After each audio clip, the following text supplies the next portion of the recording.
Good afternoon, and thank you for the kind invitation for the course. Colin has done a wonderful job talking about a bit of psychology, economics, and now we'll go to a bit of ophthalmology over here, okay?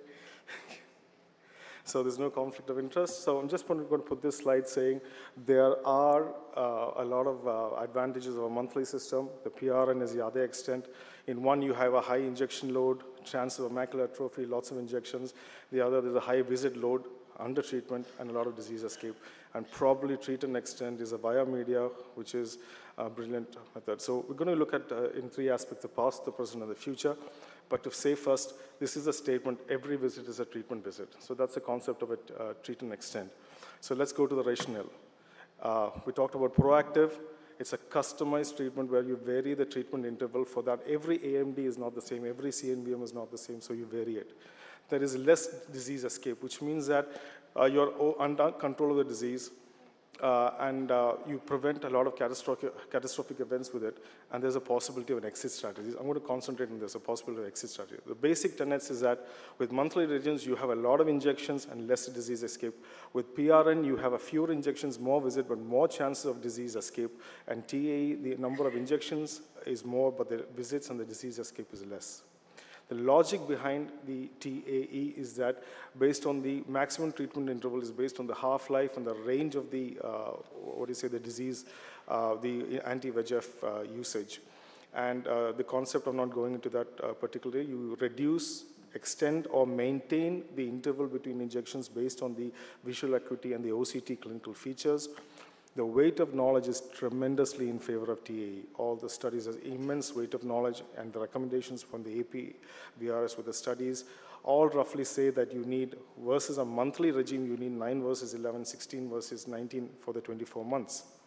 There are very few RCTs comparing TAE with PRN, and both of the RCTs in the picture are overwhelmingly in favor for better visual acuity control and better CRT maintenance over the years. So it's not just about the number of injections.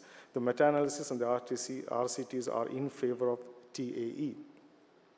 So let's throw the real-world blanket over it. If you have a PRN, which is more likely, under-treatment is the norm of a PRN. Everything is good in a clinical trial. When we go to the real world, you're under-treating patients. Why? There is a lack of structure in a PRN, essentially. And it's always a debate of visits versus injections, and there's an absence of an exit strategy. Visits are sometimes as difficult as injections also. And why the concept of TAE, there's a determination of what is acceptable to observe, and that is when the maintenance phase of the TAE has come. Instead of just reducing and increasing the interval, you can maintain it. And all of this is to prevent macular atrophy, and there's an ability to stop therapy with the TAE regime. The customization is that you can maintain if you have tolerable fluid and a stable visual acuity. There is no active hemorrhages, or it can be a physician discretion. And why do you tolerate fluid? It is because the presence of fluid could be protective for the RP, or you could have a surrogate neocapillaris. The CNVM could be providing vascularity also. When you decrease the interval in a TAE, you have two options. One is to let it go for 6 months and then challenge it again, or you could attempt the challenge as soon as the stability is attained.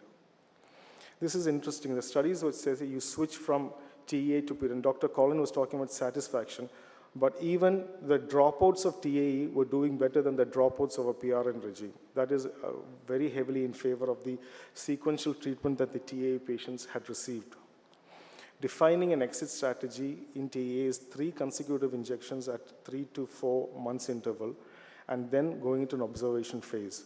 But it's very hard to define an exit strategy by nature of the PRN. You're watching for disease. You cannot restrict or define this is going to be your exit strategy because you're just watching. And once you have stability in a capped PRN regime, you did 3 monthly for a year and then 6 monthly for 2 years, and this sounds suspiciously similar to a TAE regime.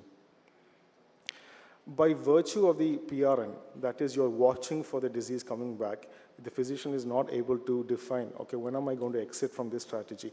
The visits keep on going, and then when do you define, okay, I'm not going to see this patient anymore because he is not at a risk of having a recurrence. And that is the main defect of a PRN strategy. And when there is reactivation, in a TAE, it was 13% in 9 months. and only 2% of those patients had a severe visual loss. That is after a proper treat and extend with careful monitoring. And on the whole, 86.5 patients had nil recurrence if the treatment interval was maintained at 12 weeks. That is, a 12-week personalized treatment, if it could be attained, you had a majority of patients not recurring. On the same hand, the presence of a pigment epithelial detachment was a key feature to say that the recurrence was possible. There are extensions that you do in TE. The first extension, you have to look for tolerable fluid and say whether I can extend and maintain it. If it's a second failed extension, you have to differentiate between degenerative or exudative intraretinal fluid. So stopping a strategy could also be due to the medical futility. And there's a well-defined study called the TES, Treat, Extend, and Stop by Adrian et al., which tells us how to stop. And of that, you can see that 54.8% patients still had a visual acuity better than 20/40 if applying a proper TES strategy. Just a quick word to the future. Incorporating OCTA into a TA strategy, looking at the vascular growth and setting your intervals could be a future line of thought.